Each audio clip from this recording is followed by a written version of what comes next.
গোষ্ঠীগত দ্বন্দ্বে ছাত্রদল নেতা হত্যার পর ব্রাহ্মণবাড়িয়ার নাসিরনগরে ছড়িয়ে পড়েছে লুট ও সহিংসতার আতঙ্ক। প্রতিপক্ষের হামলায় ঘরবাড়ি পুড়ছে, চলছে লুটপাট। পাল্টা হামলার ভয়ে গ্রাম ছেড়েছে শতাধিক পরিবার। আবুল হাসনাত মোহাম্মদ রাফি রিপোর্ট, জানাচ্ছেন সুলতানা মারিয়াম।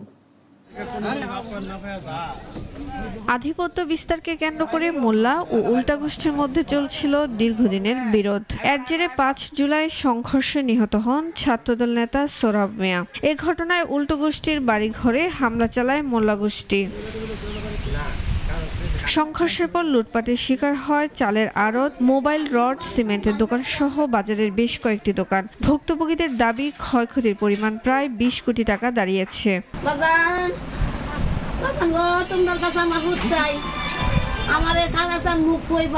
এই জাকারি আমার ভাইয়ের বন্ধু, আমার ভাইয়ের মারছে।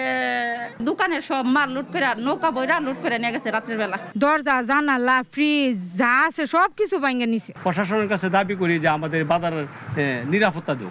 ব্যবসা বাণিজ্য, টাকা পয়সা সবকিছু লুটিয়ে লয়ে গেছে গা। এদিকে নিহতের বাড়িতে তখনও চলছে শোকের মাতম। পরিস্থিতি এখন কিছুটা স্বাভাবিক হওয়ার পথে দাবি করে তদন্তের কথা জানান সংশ্লিষ্টরা। আগের যে সংখ্যাটা ছিল সেই সংখ্যাটা এখন আর নেই। আমরা জেলা থেকে অতিরিক্ত ফোর্স এনেছি। গতকালকে আর্মির একটি টিম এসেছিল।